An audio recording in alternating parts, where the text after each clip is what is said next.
I told you to record. I'm recording right now. Anyway. All right, so it's recording. Yay. So welcome, everybody. We're reading Hawkeye #1. And as we work, we're going to fill out our Hawkeye reading guide. So you should have both the comic book and the reading guide. So either open in 2 different tabs, or if you have the print pack, you'll want both physical items in front of you and something to write with the reading guide. I'm going to start with the first page, which is what's called a splash page. So the panel takes up the full page. And I see a little narration box up here that says, okay. Now, I know that when I'm reading comics, just like when I'm reading anything else, I'm going to go from top to bottom and from left to right, because that's how we read in English, right? If I were reading Japanese manga, they would be the other way. I would read top to bottom, right to left. But I'm reading an American comic, so I'm going to go top to bottom, left to right. So I got okay. And then I see like a grappling hook, and it looks like this guy shot it with like his bow. And I see shards of glass, and I see trucks way below him. So it looks like he maybe just fell out of a window really high up. So that's not good. And the narration says, okay, this looks bad. I have to agree. I do not think this guy's having a good day. All right, I'm going to go to the next page, which is the title page. So this gives me some information about the book. It says, Clint Barton, a.k.a. Hawkeye, became the greatest sharpshooter known to man. He then joined the Avengers. This is what he does when he's not being an Avenger. That's all you need to know. Well, actually, that answers some of the questions on my reading guide. So this is what I need to know. The first question said, what is Hawkeye's real name?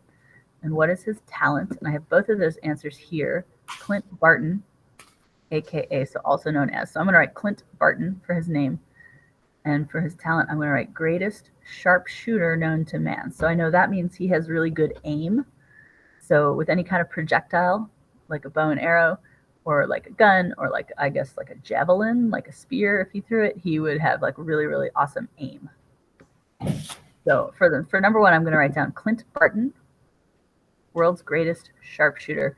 And I know I'm turning this into Miss Larkin, so even though for some reason there are no capital letters here, I'm going to capitalize the C in Clint and the B in Barton, because that's a name, and I know those get capitalized. So I'm going to make sure I do that so I don't lose points on my worksheet. Ooh. All right, so I've got Clint Barton, a.k.a. Hawkeye. Clint Barton, greatest sharpshooter. Then this says, what group of superheroes is Hawkeye part of? Ooh, I know that. I've seen the movies. The Avengers.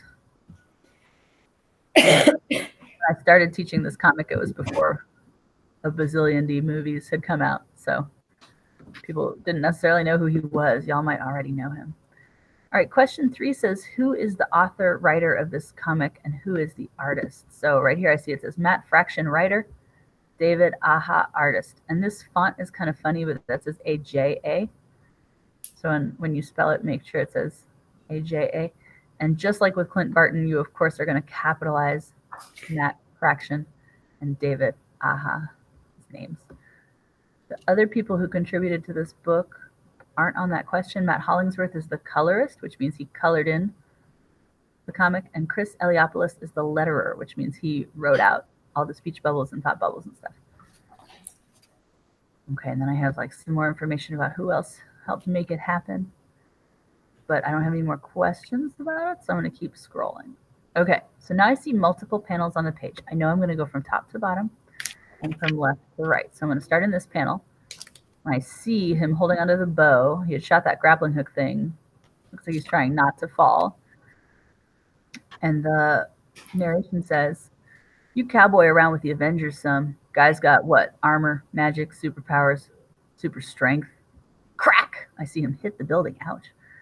Shrink dust, grow rays, magic, healing factors. I'm an orphan raised by carnies, fighting with a stick and a string from the Paleolithic era. Uh-oh, it's all me again, you guys. And then, boom, he hits a car. Yikes. So when I say this looks bad, I promise you it feels worse. Okay, then we have sort of these like little line panels. We have a time shift. See how the colors go from like red and brown, like warm colors, to these purple, black, and blue, these cool colors. I can tell I'm in a different place and time now. I've got somebody talking. Got yourself pretty banged up there, Mr. Barton. Shattered pelvis, 3 broken ribs, sprained your neck, cracked your fibia, left clavicle, right ulna, and your spleen nearly ruptured. Shh, thought you said it was hurt, Doc. Paleolithic. I looked it up. Okay, yeah, so that's a lot of injuries. I'm going to look at my reading guide again. It says, what were Hawkeye's injuries from falling off the building? So I'm going to go ahead and take some time to copy down shattered pelvis, 3 broken ribs, sprained neck, cracked fibia, clavicle, ulna, hurt spleen. And now I can also tell something about Clint's characterization here, right? Because he's lying in this hospital bed. He's like almost in a full body cast, right? He's got all these like splints and things on him. He's all bandaged up. He's got a neck brace. And the doctor's reading off all these terrible things. And he says, thought you said I was hurt. So like, he's kind of sarcastic. That's kind of funny. Like almost here. So I can kind of tell what kind of personality he has based on that, right? Like he's sarcastic and tough. All right, so now I'm going to go on to the next little bit. My narration here says 6 weeks later. So I know I've had another time change. And I can see the colors changed again too, right? I went from like this nighttime hospital room to like this daytime outside. I can see he's leaving the hospital, right? I can walk. No, you can't. You slip and fall, you sue us, everybody loses. God, this guy. He won't stop talking the whole time. I can see the sunshine on the glass, and every time the doors slide open, I catch a whiff of life on the other side. New York in August. Oh, wait, that's an answer, isn't it? My next question said, where is this story set, time, and place? So I'm going to write New York, August. Getting them points. Okay, and he's in a wheelchair. I can see he's still got like bandages and stuff on. Okay, so again, I'm going to keep going left to right, top to bottom. It's just perfect. Underneath that baked summer scent of hot garbage, wet pennies, and pee, you can kind of smell some fresh air. Already sweating. Everything's perfect. And for my next trick, it's a little juvenile, I admit. Okay, kicking the wheelchair. He kicks his wheelchair into the street, and it's blocking traffic, and everybody starts honking.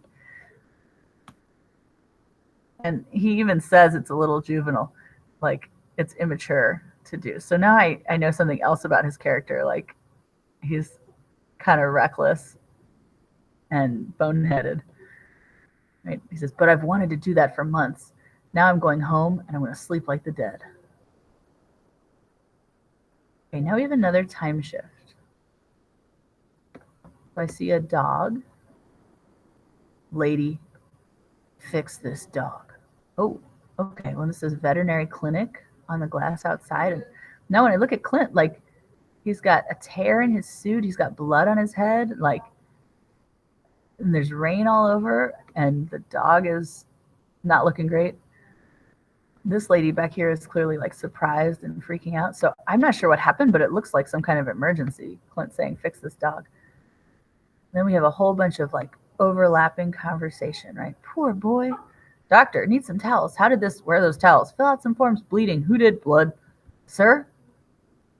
What happened? When I look at Clint, like he looks terrible. He's got blood all over him. He's all messy. Oh, but now I'm back to the wheelchair moment, right? What happened? Hey, that's a $200 wheelchair you just kicked into traffic. Oh, right. Pretty sure the Avengers HMO will cover that. I could say it just rolled into traffic, that it got away from me, or no, he saw me kick it. I get caught lying, they'll cancel the insurance. And then this here, if you're a comic book reader, you know that's profanity, right? So he's saying, cuss words. Yeah, we're done here. So the orderly is still swearing. Sorry about the chair. Bill me. Taxi. He's going to get out of there and get in a cab. 3 minutes out of the hospital, and I'm already in the hole 2 yards. Quincy and Tompkins in Bed-Stuy, please. Quick and cheap as you can. Of course, if I'd really wanted to do this cheap, I'd take the damn train. But like I said, it's New York in August, and while I might be an Avenger, not like I have superpowers. Oh, hey, that's an answer. It says here, what superpowers does Hawkeye have? So what's my answer, friends?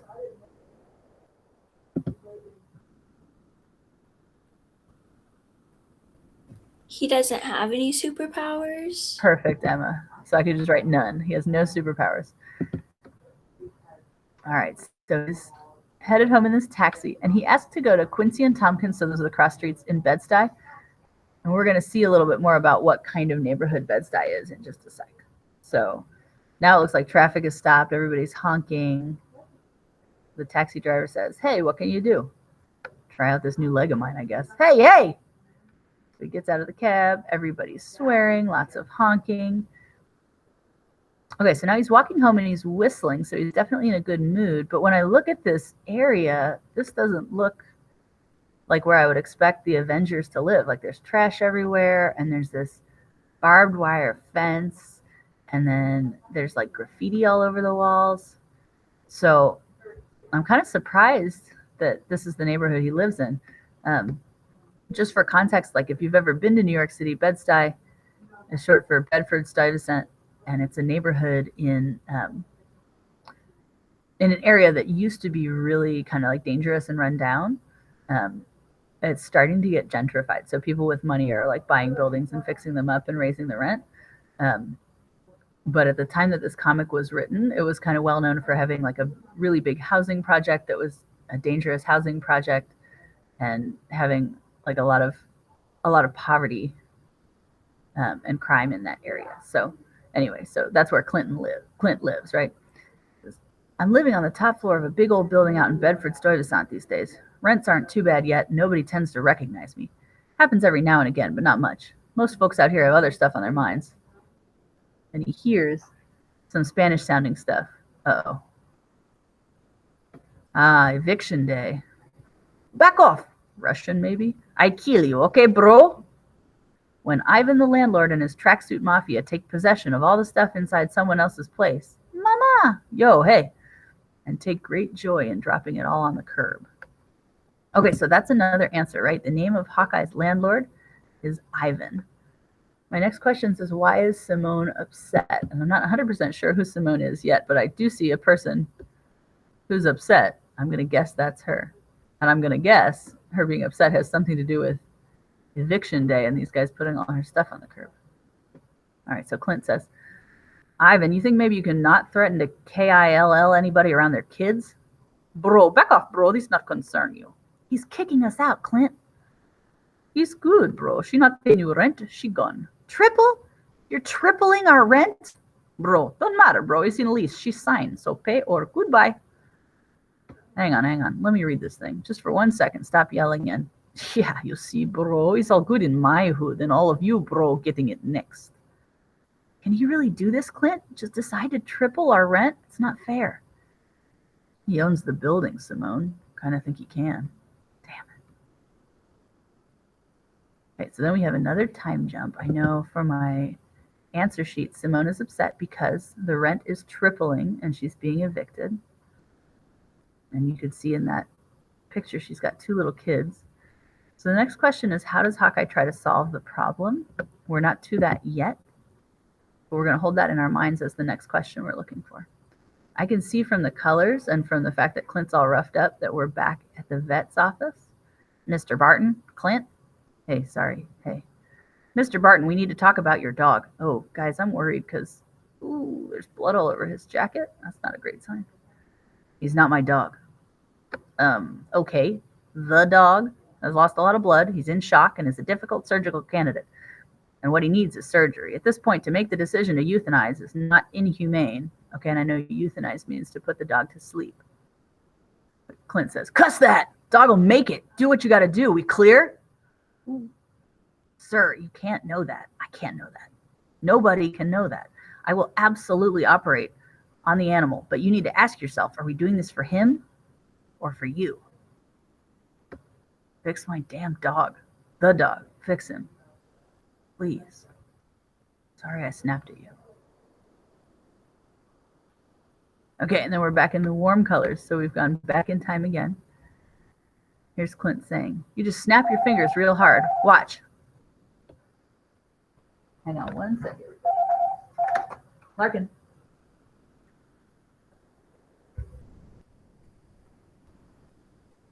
Okay.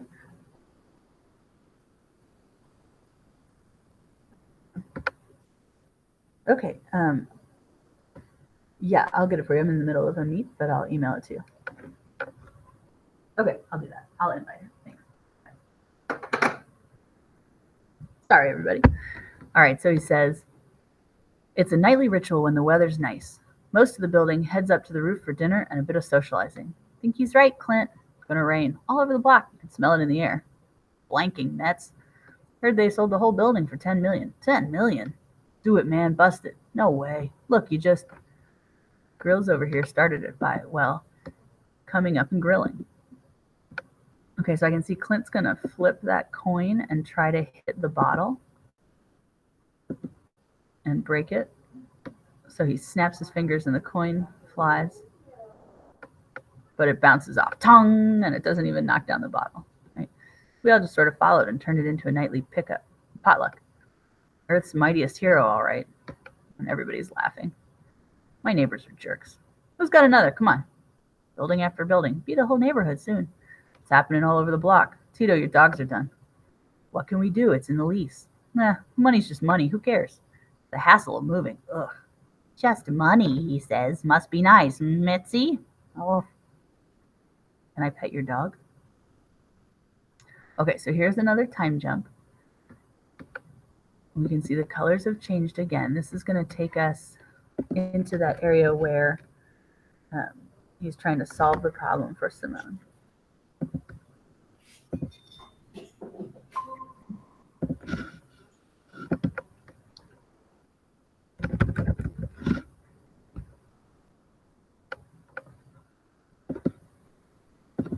All right, he's eating a slice of pizza while he walks.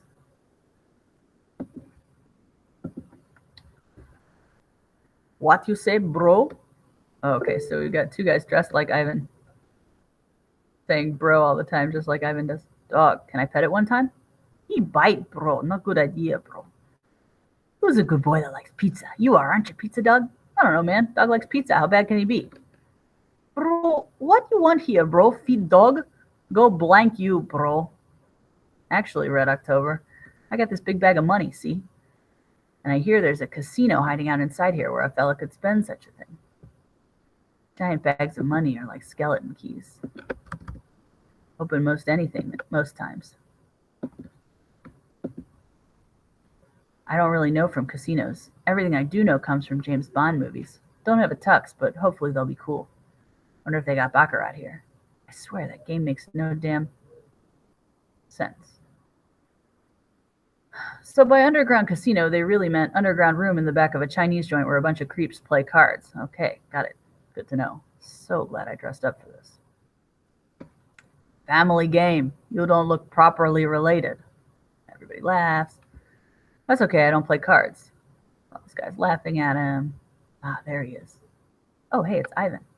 Bro, you go now. Ivan, hey, just the guy I was looking for. See, I don't play cards, like I said, but I do spend money. And he throws his bag on the table and knocks all the cards and chips down. I'm here to pay the rent for everybody, for the building. Oh, hey, that's the answer, right? How's he trying to solve the problem? He's trying to pay everybody's rent. All right. So Ivan says, bro, what are you, bro? Fairy godmother? This is a lot of money, bro. Should cover the markup for everyone in the building. All cash, tax-free, bro. What good's money if you don't spend it? Besides, if I'm not at the Avengers place or that rooftop, I don't eat. It's more than fair, figure. Work the shuffle, Clint. Warm the fingers up, break the card backs. Maybe not your place, bro. Spend like this.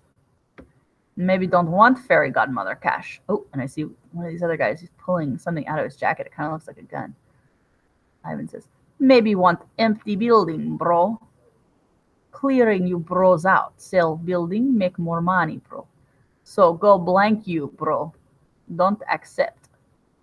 Wasn't asking.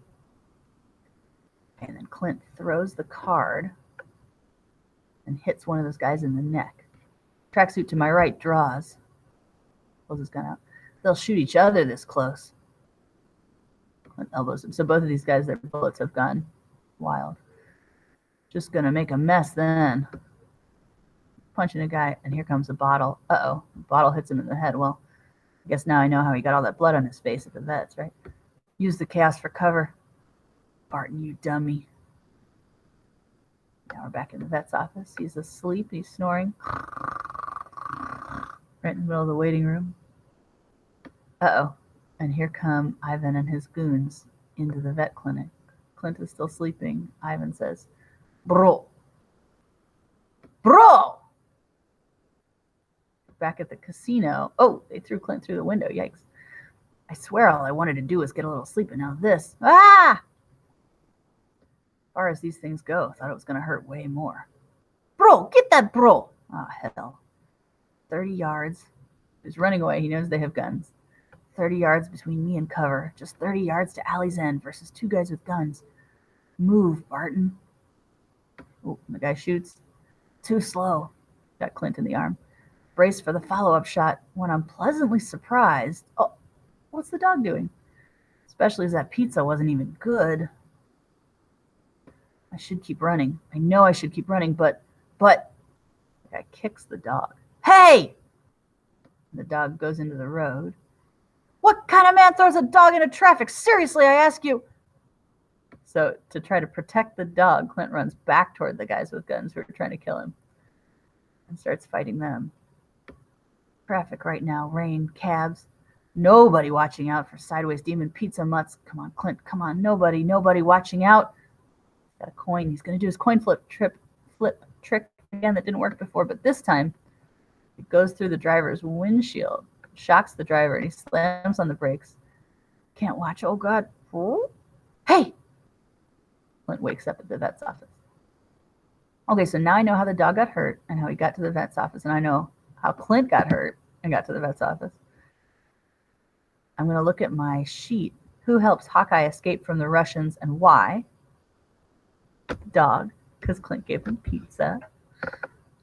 All right, so now I'm back here at the vet's office where the Russians have just arrived. Hey, you bro, you mess up, bro. You mess up bad. Get up. We get out here, bro. Sure, I don't want any trouble. And then he starts punching and kneeing these guys. Who throws a damn dog into traffic? Bro. It's okay, everybody. It's okay. I'm an Avenger. Are you like Iron Fist or something? Bro, what kind of Avenger does this? I broke no laws, bro. Allowed to raise rents. It's tough luck for you and your friends, but I know my rights. Hold that thought, you tracksuit Dracula. You asked about the Avengers. You want to know the best part about being an Avenger? Having Captain America around you all the time, the guy just brings out the absolute best in people. You want to be good when he's around. You really do. Ivan, look around you real quick, because right now, Captain America ain't here. I'm going to pay you everything everyone in that building owes you, and another 12.5 for the building outright, and that's it. Negotiations are over. You wanted to sell it? I want to buy it. I take care of my people, and you get rich. The end. I had the buyer. I don't care. Get this guy to JFK fast. Okay, and I know JFK is the airport in New York City, so he's saying, like, get this guy out of town, get him out of here. Mr. Barton? Oh, it's the vet. Broken pelvis, broken leg, 2 broken ribs, and he lost an eye. He's made it this far. He'll make it all the way with proper rest and care. Good boy, good boy. Okay, so that's an answer I'm going to write down. The dog's injuries. What's his name? He's not my dog. Anything on his collar? Collar says it's Arrow. I'll come up with something better. Lucky, a Clint Barton Hawkeye adventure. Matt Fraction, David Aha, Matt Hollingsworth, Chris Eliopoulos. Hawkeye will return next month in the Vagabond Code. Okay, so now I've got my answer. What's the dog's name? It was on his tag. It said Arrow. Then I've got a response. So this is an opinion response. It says to respond in the form of a good paragraph. And it says on the back of this sheet, so if you're handwriting, you can do it that way. Or on Classroom, you can do it as a doc or as a private comment on the assignment, whichever you prefer. A doc does have spell check. Hint, hint. You're answering the question, is Hawkeye a true hero? Why or why not? Now, if I think about the evidence I saw in the comic, I know he made some really good choices, and I know he made some really bad choices. Like saving a dog is good. Beating up a bunch of guys, not great. So I have to kind of think, could he count as a hero? I could think about what I said on my hero poster and does Clint have those characteristics in the story? And then I have to decide, is he not a hero because some of the things he does are bad? Or is he still a hero even though some of the things he does are bad? Or is he, somewhere in between, and come up with my argument? But I'm going to make sure that it's a good paragraph. So it's going to start with a topic sentence that gives my position. Then it's going to have evidence from the comic to back up my position. And then it's going to have a conclusion. I know that I'm looking for 3 or more pieces of evidence to make it a really strong argument. So that might be like a good thing and a bad thing, and then why the good outweighs the bad. Or it might be 3 good things, or 2 good things and 1 bad thing, or 3 bad things. But I want to make sure I have at least 3 pieces of evidence from the story that help support my position. All right, so that's our assignment for today. I'm going to go ahead and stop the recording. Thanks for watching, recording people. And then if anybody has any questions that you don't want on the recording,